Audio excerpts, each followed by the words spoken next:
Hello friends, आपण transfer of property act 1882 पाहत आहोत. यामध्ये आपण सेक्शन 1 पासून आतापर्यंत सेक्शन 5 पर्यंतचा पार्ट बघितलेला आहे. आज आपण सेक्शन 6 ते सेक्शन 12 एवढा भाग आज आपण पाहणार आहोत. त्यामध्ये पहिला भाग येतो तो म्हणजे सेक्शन 6. सेक्शन 6 सांगतो property which may be transfer.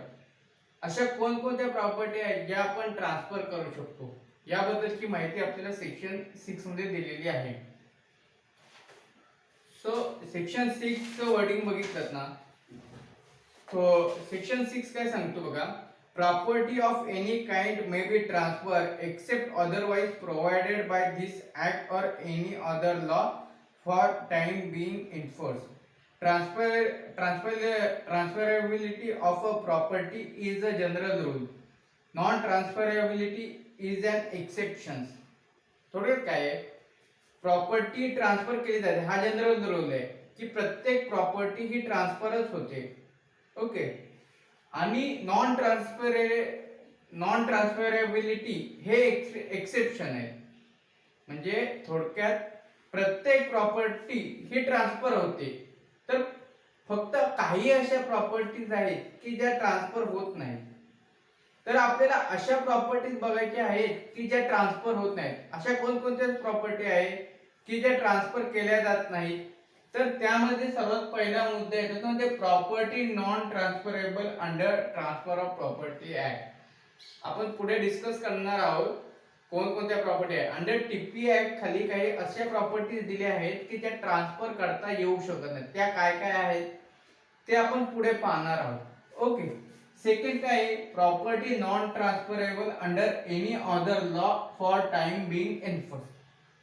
इतर काही जे लॉ कायदे आहेत, इतर जे काही लॉ आहेत त्याच्यानुसार जर का मेन्शन केलेलं असेल की अमुक अमुक ही प्रॉपर्टी ट्रान्सफर करता येत नाही, तर ती प्रॉपर्टी देखील ट्रान्सफर करता येणार नाही असं आपल्याला सब क्लॉज 2 सांगतो.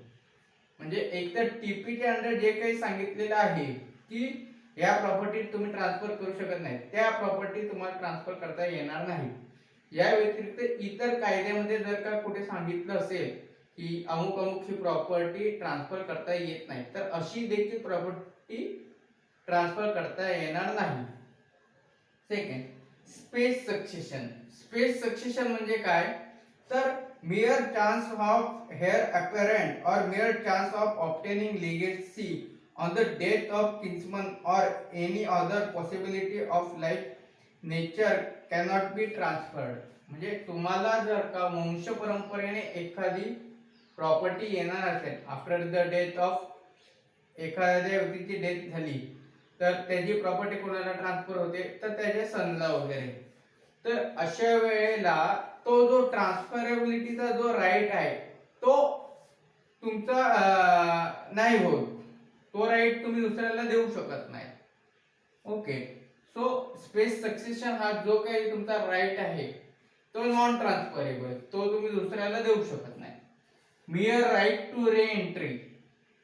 एखादं घर भाड्याने दिलेलं आहे, त्याने काही कंडिशन वगैरे ब्रीच केल्या, तर राईट टू री एंट्री करण्याचा अधिकार हा फक्त आणि फक्त मालकालाच असतो. Okay. So here is that a चं हे घर आहे फॉर एक्झाम्पल. ओके. आणि ते त्याने बी ला भाड्याने दिलं. बी ने काही आणि भाड्याने देते वेळी काही कंडिशन वगैरे घातल्या जातात की अमुक अमुक नाही करायचं, असं असं करायचं नाही वगैरे, आणि त्यातली एखादी कंडिशन बी ने ब्रीच केली, तर मग ए चा राईट असतो त्याला काढून टाकायचा आणि स्वतः तिथं राहायला जायचं. ओके. तर ए काही आपला असा राईट ट्रान्सफर करू शकत नाही सी ला की तू ह्याने कंडिशन ब्रीच केले, तू जा आणि त्याला सांग की मी येतो आता इथून निघ, तू राईट ब्रीच केलेला आहे. तर असा जो राईट आहे तो ट्रान्सफर होत नाही. ओके. मियर राईट टू सू, दावा दाखल करायचा वगैरे, तर हा देखील जो काही राईट आहे तो ट्रान्सफर होत नाही. ओके. सो याच्या पुढचे पॉईंट मी लिहितो, जागा कमी आहे त्यामुळे मी सध्याला एवढंच लिहिलंय, हे पुसून घेतो आणि याचे पुढचे पॉईंट आपण डिस्कस करूया. ओके.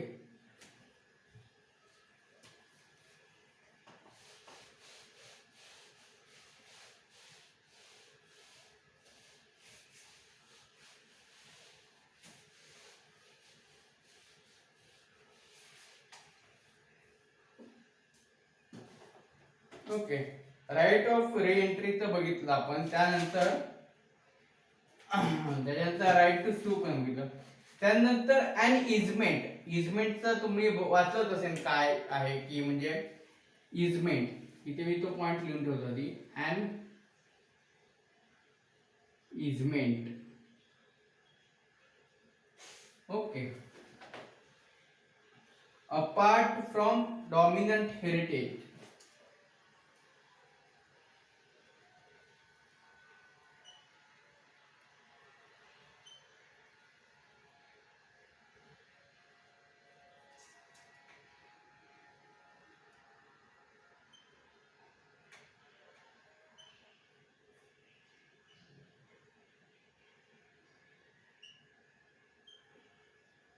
इजमेंट जे आहे ते तुम्ही दुसऱ्या व्यक्तीला ट्रान्सफर करू शकत नाही. जो काही डॉमिनंट हेरिटेज जो आहे त्यालाच तो अधिकार असतो इजमेंट वापरायचा. इतर कोणत्याही व्यक्तीला तो ट्रान्सफर करता येत नाही. ओके, इजमेंट काय आहे याची माहिती तुम्हाला माहितीच आहे. शिवाय इजमेंट बद्दल जर तुम्ही मला रिप्लाय दिला की तुम्ही यावरती अजून एखादा व्हिडिओ वगैरे की हा स्पेशल इजमेंटवर, तर तसं आपण घेऊ. त्याबद्दल ते कमेंट्स तुम्ही खाली करा. मग जर का गरज असेल तर आपण इजमेंटवरती लवकरच लेक्चर चालू करणार आहोत. ओके, त्यानंतर पुढचं काय, right of future maintenance. Future maintenance जे आहे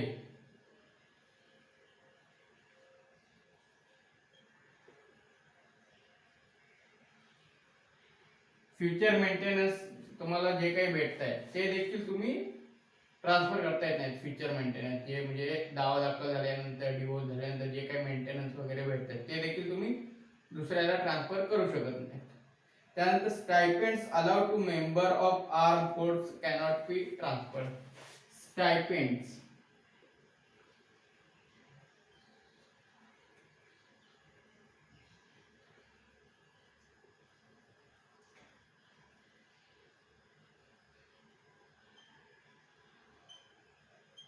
आर्मी मध्ये जे काही व्यक्ती असतात त्या व्यक्तींना स्टायपेंड देण्यात येतो. तर ते स्टायपेंड ते दुसऱ्या व्यक्तीला ट्रान्सफर करता येत नाही. तो फक्त त्यांना अधिकार असतो. स्टायपेंड फक्त आर्मीच्या व्यक्तीलाच भेटतात ज्याच्यासाठी ते अलाउड केलेले आहे. ते तुम्ही दुसऱ्या व्यक्तीला ट्रान्सफर करू शकत नाही. म्हणजे एक आर्मीवाला आपलं स्टायपेंड दुसऱ्या आर्मीवाल्याला देखील ट्रान्सफर करू शकत नाही. ओके, सिव्हिल आणि political pensioner cannot be transferred. Civil next काय येतो, सिव्हिल और पॉलिटिकल.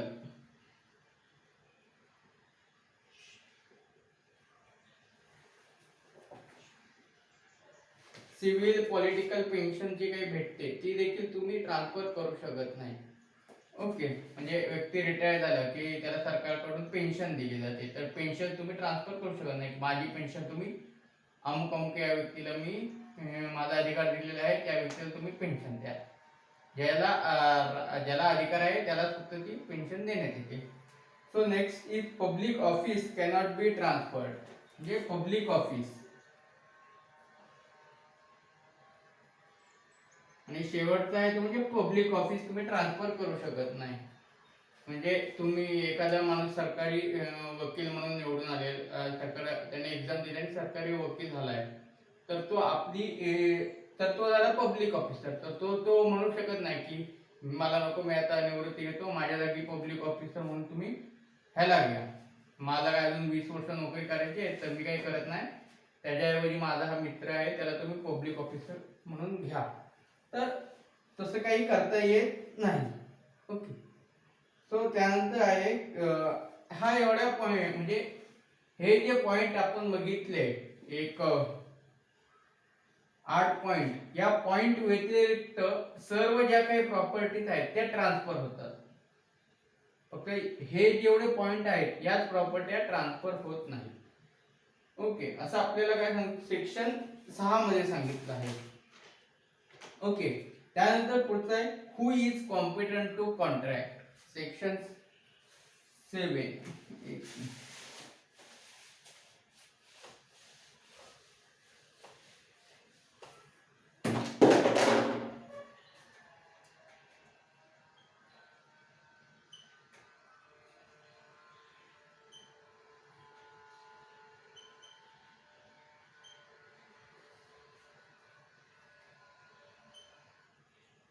ट्रान्सफर. हा, आता कोणती व्यक्ती प्रॉपर्टी ट्रान्सफर करू शकते,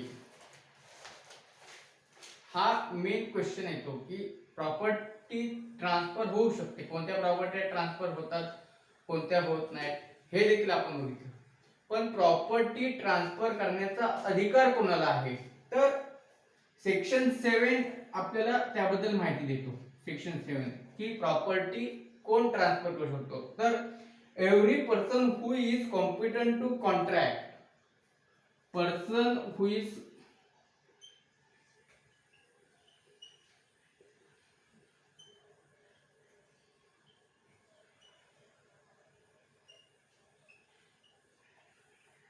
अशी व्यक्ती जी कॉन्ट्रॅक्ट करू शकते ती आपली प्रॉपर्टी ट्रान्सफर करू शकते. एखादा व्यक्ती कॉन्ट्रॅक्ट करू शकत असेल तर तो त्याची प्रॉपर्टी ट्रान्सफर करण्याचा देखील त्याला अधिकार आहे. ओके, तर मग कॉन्ट्रॅक्ट करण्यासाठी कोण कॉन्ट्रॅक्ट करू शकतो, मेजर, साऊंड माइंड आणि नॉट डिस्क्वालिफाईड बाय लॉ, या 3 कंडिशनच कॉम्पिटंट टू ट्रान्सफर साठी असणं गरजेचं आहे. म्हणजे कोणत्या, तर मेजर,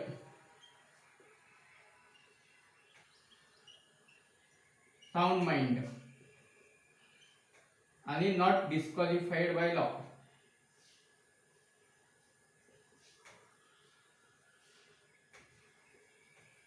या व्यक्ती, हा, याच्या पुढे काय म्हणतात बघा, and entitled to transferable property, entitled to transferable property. Second काय, entitled to transfer,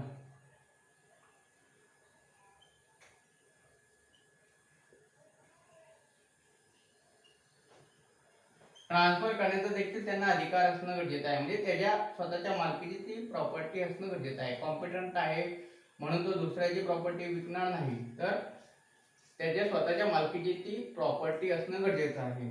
second, third काय आहे की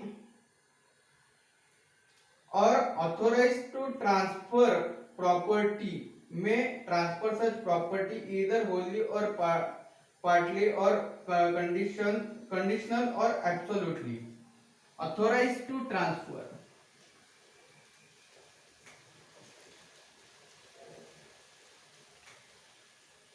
म्हणजे ह्या 3 कंडिशन आहेत. प्रॉपर्टी ट्रान्सफर करण्यासाठी तुम्ही ह्या 3ही कंडिशन फुलफिल करणं गरजेचं आहे. म्हणजे पर्सन हा कॉन्ट्रॅक्ट करण्यासाठी असा कॉम्पिटंट असणं गरजेचं, कॉम्पिटंट टू कॉन्ट्रॅक्ट म्हणजे तो मेजर, साऊंड माइंड आणि नॉट डिस्क्वालिफाईड बाय लॉ असणं गरजेचं आहे. त्यानंतर जी प्रॉपर्टी ट्रान्सफर करतोय ती त्याच्या मालकीची असणं गरजेचं आहे, किंवा त्याच्या मालकीची नसेल तर त्याला ती प्रॉपर्टी ट्रान्सफर करण्याची ऑथॉरिटी दिलेली असली पाहिजे. फॉर एक्झाम्पल त्याची पॉवर ऑफ अटॉर्नी करून त्याला अधिकार वगैरे दिले जाऊ शकतात की तू माझी प्रॉपर्टी ट्रान्सफर करू शकतो. तर तो त्याची प्रॉपर्टी कशी ट्रान्सफर करू शकतो, तर ते पण त्यांनी दिलेलं आहे की प्रॉपर्टी सच property transfer either Holy, partly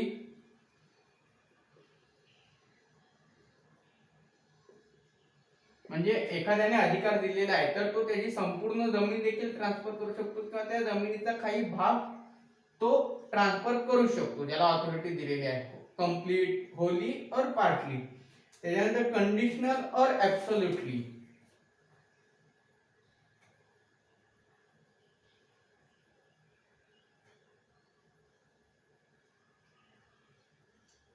म्हणजे तो कंडिशनल ट्रान्सफर देखील करू शकतो आणि ऍब्सोल्युटली. आता कंडिशनल ट्रान्सफर कधी वॉइड असतात ते आपण पुढच्या सेक्शन मध्ये पाहणार आहोत. सध्याला फक्त एवढं लक्षात ठेवा की ऑथॉरिटी टू ट्रान्सफर म्हणजे कॉम्पिटंट असलं पाहिजे, कॉम्पिटंट टू कॉन्ट्रॅक्ट. सेकंड, त्याच्या स्वतःच्या मालकीचे असणं गरजेचं आहे, authority to transfer. Entitled to transferable आणि तिसरं आहे ऑथॉरिटी टू ट्रान्सफर, ऑथॉरिटी दिली गेली पाहिजे त्याला. मग तो प्रॉपर्टी कशी ट्रान्सफर करू शकतो, इधर तो होली किंवा पार्टली तो ट्रान्सफर करू शकतो, कंडिशनली ट्रान्सफर करू शकतो किंवा अब्सोल्युटली प्रॉपर्टी ट्रान्सफर करू शकतो. ओके, हा झाला आपला सेक्शन 7. सेक्शन 8 काय सांगतो, सेक्शन 8 जे झाले. सेक्शन 9 काय सांगतो, तर ओरल ट्रान्सफर. इथंच घेतो मी, छोटासाच आहे हा. ओरल ट्रान्सफर हे एखाद्या प्रॉपर्टीचं ओरली ट्रान्सफर होऊ शकतं का, तर होऊ शकतं, पण त्याची कंडिशन काय बघा. Property may be transferred orally if writing is not required by provision of any law. समजा एखाद्या लॉ मध्ये एखादी प्रॉपर्टी तुम्हाला ट्रान्सफर करायची आहे, तर ती रायटिंग मध्ये असणं गरजेचंच आहे. असं जर नसेल तर ती प्रॉपर्टी ओरली देखील ट्रान्सफर करता येईल. ओके, म्हणजे प्रॉपर्टी ओरली ट्रान्सफर करता येऊ शकते, करू शकता तुम्ही ओरली ट्रान्सफर. फक्त कायद्याच्या एखाद्या प्रोव्हिजन मध्ये ती प्रॉपर्टी रायटिंग मध्ये ट्रान्सफर होणं गरजेचं आहे असं असता कामा नये. Okay, so oral transfer is valid. फक्त कंडिशन काय आहे की writing is not required by any law.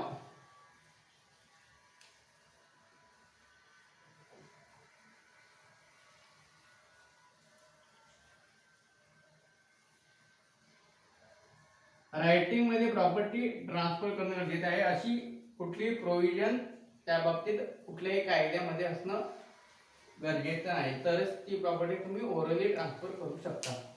हा झाला आपला सेक्शन 9 पर्यंत. आता आपण पुढे बघूया. हे मी पुसून घेतो एकदा.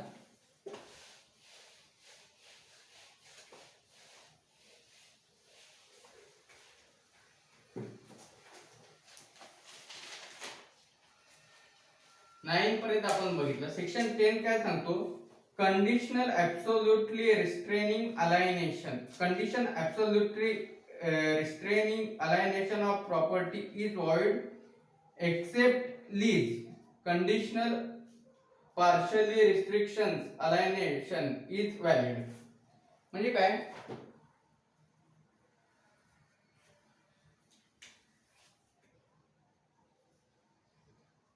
आपण इथे हेडिंग घेऊया आणि मग आपण त्याचा एक्झाम्पल वाईज डिस्कशन करूया. सोपा सेक्शन आहे हा.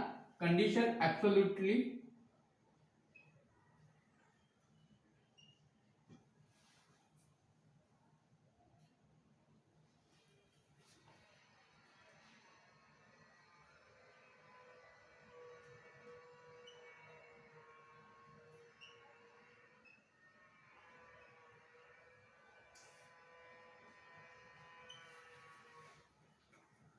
Section 10 conditional absolutely restraining alienation. म्हणजे एखादी जमीन आहे जी ए बी ला ट्रान्सफर करत आहे आणि त्यामध्ये कॉन्ट्रॅक्ट म्हणजे सेल डीड करते वेळी त्याने एक त्यामध्ये कंडिशन घातली की बी ने ही प्रॉपर्टी कधीच कुणाला ट्रान्सफर करायची नाही. Restriction absolutely restraining alienation. Alienation म्हणजे ट्रान्सफर करणं. पूर्णपणे त्याच्यावर बंधन घातलं की यापुढे तू ही प्रॉपर्टी मी तुला विकत आहे, पण यापुढे ती प्रॉपर्टी तू कुणालाच विकायची नाही. असं जर का कॉन्ट्रॅक्ट केलं, अशी जर का कंडिशन घातली तर ते वॉइड आहे. तर ते सेल डीड जे आहे ते void, illegal sale deed. Okay, पण अशी कंडिशन लीगल असू शकते. कशामध्ये, तर फक्त लीज. ज्यावेळेला लीज जे ॲग्रीमेंट वगैरे भाड्याने आपण करून देतो त्यावेळेला फक्त ही कंडिशन व्हॅलिड आहे. अदरवाईज ही कंडिशन अशी जर का कंडिशन असेल तर ते वॉइड ॲग्रीमेंट होणार, void sale deed. Okay, so condition absolutely restraining alienation is void असं आपण म्हणू शकतो. ओके, हा झाला आपला सेक्शन 10. सेक्शन 11 काय सांगतो, condition restraining mode of enjoyment. Okay, section 11 बघा.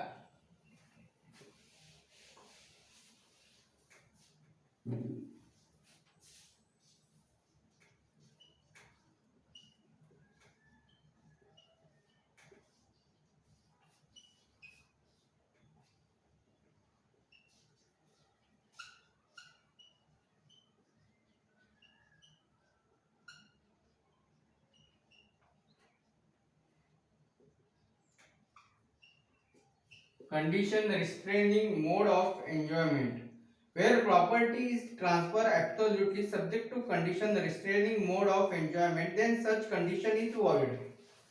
Such condition is void. मग अशा वेळेला ती कंडिशन जी आहे ओके ती void असणार आहे. ओके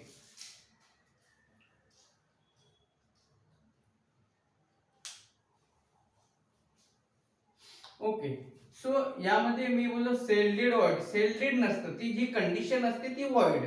सेम याच्यामध्ये condition restraining mode of enjoyment is void.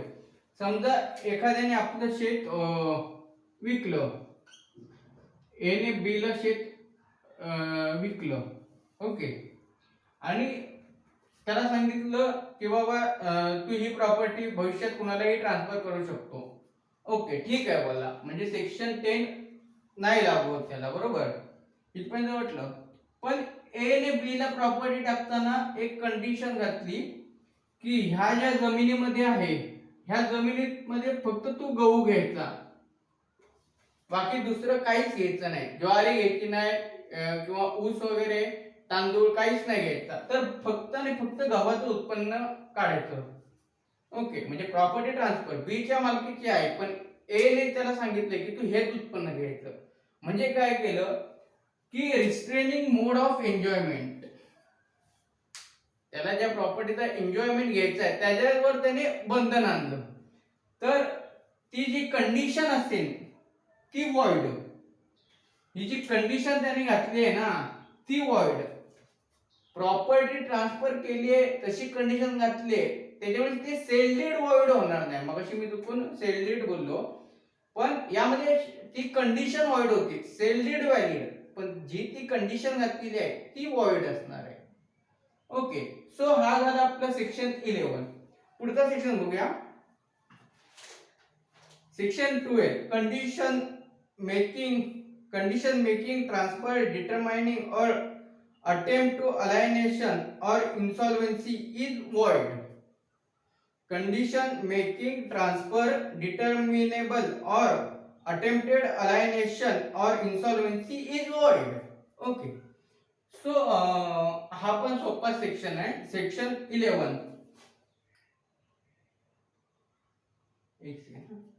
Section 12 बघितलं. ओके इथं मी लिहून ठेवतो काय हा.